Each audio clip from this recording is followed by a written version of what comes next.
Southeast Asia, and this botanical was all around me.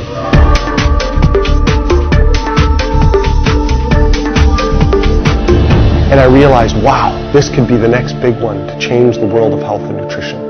It almost didn't happen. I've never witnessed a person more humble and more down to earth with bigger dreams than what Joe Morton possesses.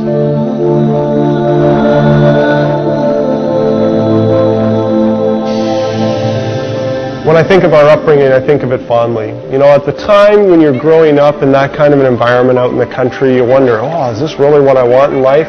And as I've grown and developed, both Gordon and I talk about it regularly, how we'd love to be able to be back in that kind of a setting.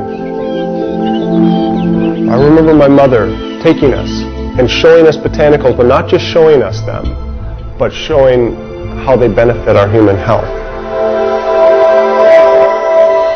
At an early age, our father started the Canadian division of a network marketing company in our home. Selling nutritional supplements in our basement. So we would have, as a growing up experience, it was fairly common to have people coming and going even at unusual hours. Even as kids, we'd help pack orders, and we'd help go to conventions and meetings, opportunity meetings. And here you had Joe sitting in the shadows of his older brother.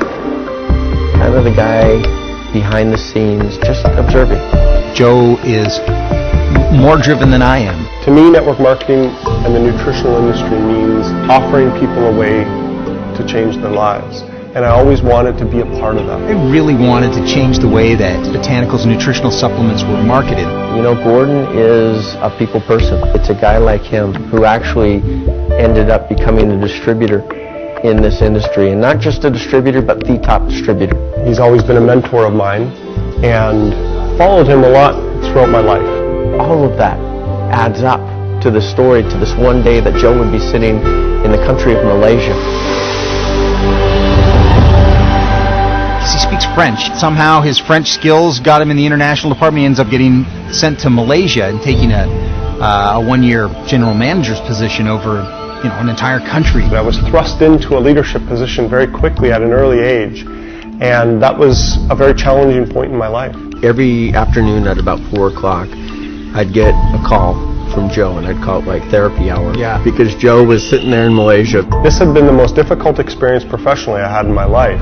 And there was a moment in time where I actually felt like I wanted to kind of give up, wanted to quit. I was actually experiencing the sights, smells, tastes, sounds of Southeast Asia. You're disconnected living halfway around the world.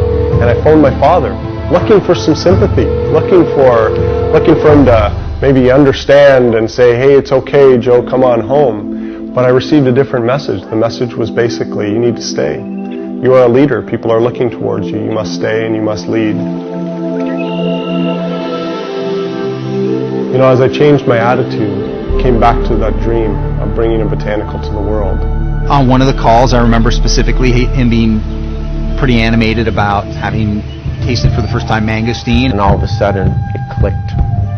These dreams, this build-up, this upbringing, the questions that he asked and had answered on all types of botanicals throughout his life, all of a sudden culminated in this one moment of time when he finally discovered this fruit he'd never heard of. I saw all these new botanicals that I'd never seen before, like longan and lychee and rambutan and durian, but none of them had the folklore and none of them had the science behind it like mangosteen did, like Garcinia mangostana. Hey, did Mom sell that in her health food store? No. Did Dad sell it in his nutritional company? No. And I think at that point we realized we had some commercial value. In order for it to be good for you, it has to taste bad. And that's what it was like growing up.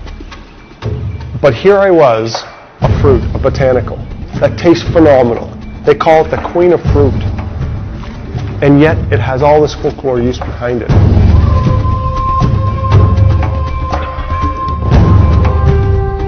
And so we approached my brother, Dr. Morton, who was doing a PhD at the time.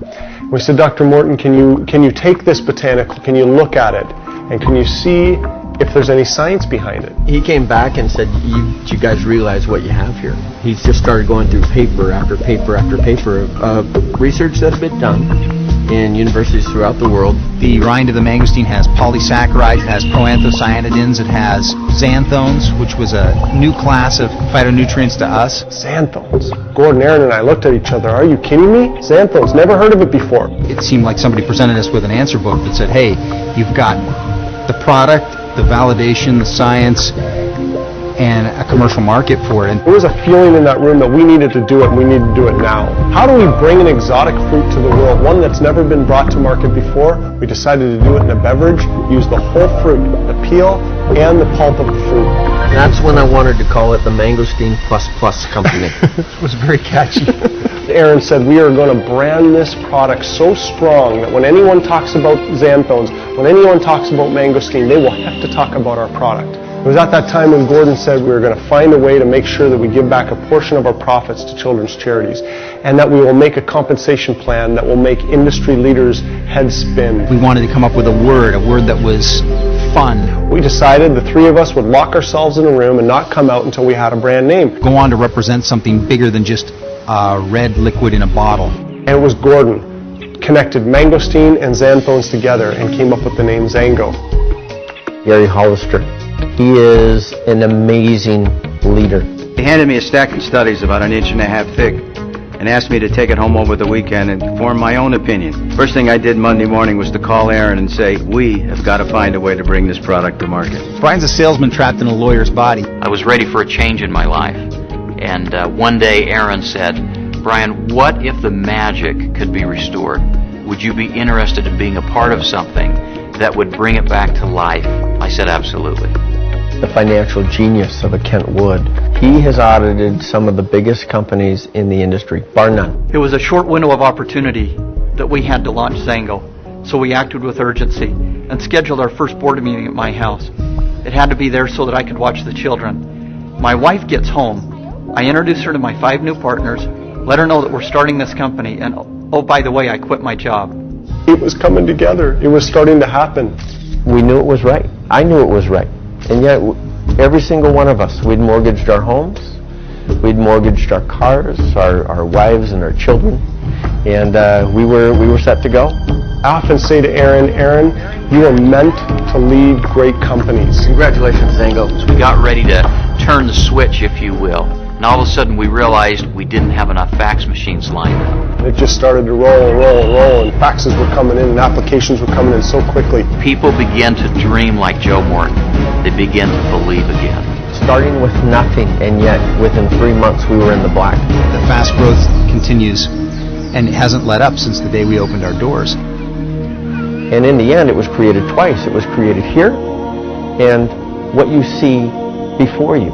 And I'm here to tell you there are things that people haven't even seen yet, that we talked about, that one day will roll out into this company.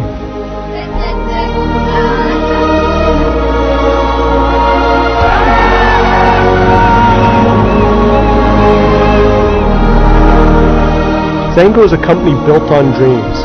From my dream of this product, to the dreams of my partners, to the dreams of millions of people worldwide. Welcome to XanGo, a company where it's safe to dream.